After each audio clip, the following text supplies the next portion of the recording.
Hi everyone, and welcome to the Stamperia Sunflower Art Mini Album Tutorial Series designed for Scrap and Create.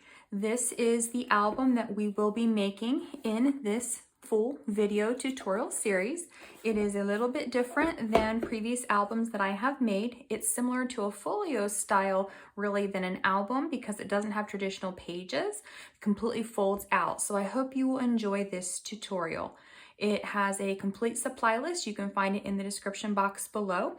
Only the products that are available on the Scrap and Create website, as well as the edge dies that I have in my Etsy shop, are linked.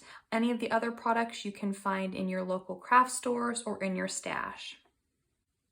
In the rest of this video, I will walk you through each of the supplies that I will be using to create this album. So if you would like to see the different products before you purchase them, don't forget to stay tuned for the rest of the video.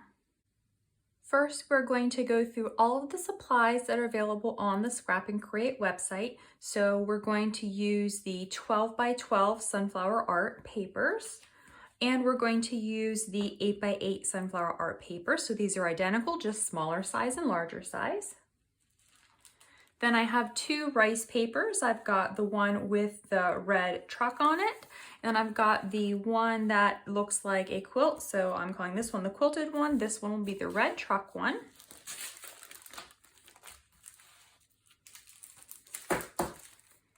We have the cards collection, the sunflower art as well. And this, I think, is something new that Stamperia is doing. I haven't seen it with another collection, but I picked one of these to try this so we can have some journaling spots there. And then the ephemera pack. So we have the adhesive paper cutouts. I really like these, so I'm going to use those as well.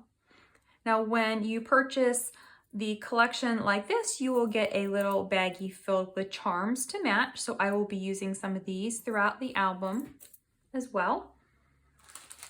And then I'm going to be using some of the Graphic 45 Triumphant Red trim. If you have followed along with any of my tutorials before, you know I like to use ribbon, and I love the Graphic 45 ribbons. They've got the 3 coordinating colors, and I'm going to bring out the red in this collection and some of the yellow obviously too. So all of this is available on the Scrap and Create website. It will all be linked in the description box below. So you can just go ahead and click on those links to purchase all of these products. Next, we're going to go through the remainder of the items that you will need to create this album.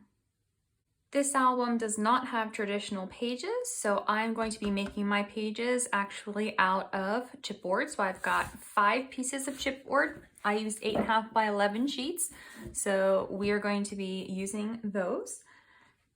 I'm going to be adding my flaps and my pockets and my elements using some Kraft cardstock. Mine is the Recollections brand from Michaels. You can get yours wherever you prefer. I'm using the 65 pound. Again, you can use whatever you prefer.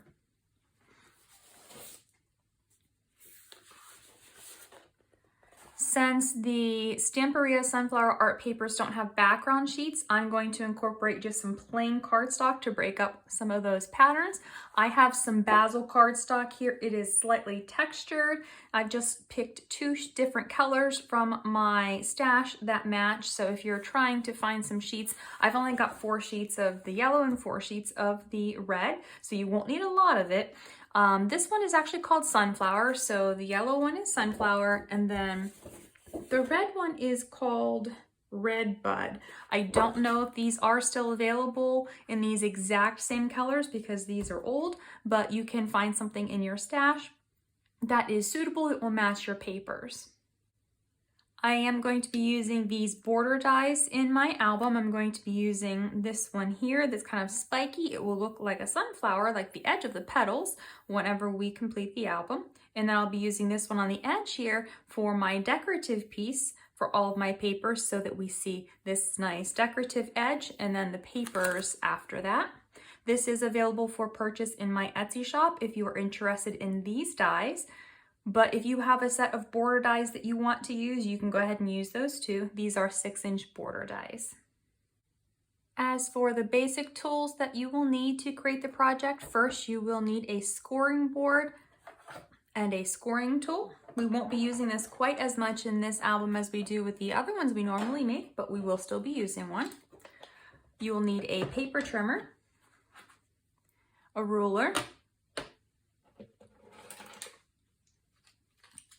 2 pairs of scissors, one for fussy cutting, one regular pair of scissors, a pencil, your bone folder, and a piercing tool. I will be using some of this yellow thread. I think this is embroidery thread. It's from Joann's. I'm going to use this anywhere that I'm going to use those charms that came with my paper. So I do have that. And then for my adhesive, I have my regular tacky glue that I always use. I'm also going to use Mod Podge, and I have a brush for it. This is going to be what I use for my rice papers. If you prefer a different type of decoupage glue, you can use that too, but I'm just going to be using Mod Podge. And here I have the matte. If you prefer the satin or the glossy, you can use anything you choose. And I'm actually going to try a new method of adhering this down where you actually use an iron. So I will come to that later and I will show that to you whenever we make the cover, but I'm going to do something a little different. I do have some basic gray magnets that I may use, I'm not sure yet. This will be linked in the description box below because these are also from Scrap and Crate. And then I did grab my box of brads. These are from Hobby Lobby. They're just small. They've got different colors of like brass and silver and gold. So I may use these as well. So I'm going to just set these here. Now, as I create the album, I will come back and add to this video. If you've ever followed one of my tutorials, you will know that I start with this video first, but then I add it at the end to make sure that everything is included once I finish completing the actual album. So you'll have a complete supply list when you go to watch this video. One final thing that we will be using in the tutorial is an embossing folder. Mine is a Darius brand and it looks kind of like, to me, quilt blocks. I hope you can see this better with something behind it. So it's got these little squares and it looks like quilt blocks. So I'm going to be using this when I use my plain yellow paper just to give it a little bit of texture. If you don't have an embossing folder and a die cutting machine, you can completely skip this step and it will not affect anything. It does not have to be this exact embossing folder either. These are a couple of other of the folders that I was considering using. I thought this would be good, but it didn't seem like it was quite close enough to sunflowers. So if you have a sunflower one, that would be really good. Then this one is more diamonds. Hopefully you can see that pattern a little bit better. And then this one here has just some flourishes on it that would be good too, but you could use anything that you want. So again, you don't have to have this one because this one actually isn't available anymore. I tried to find it online to link it, but it's not available. So you can use any embossing folder you want, and I will show you how I use this for my pieces too. So that's it for all the supplies that you will need to make your own sunflower art mini album. Don't forget to click on those links in the description box to pick up all of your papers and your products from the Scrap and Crate website and follow along in the tutorial.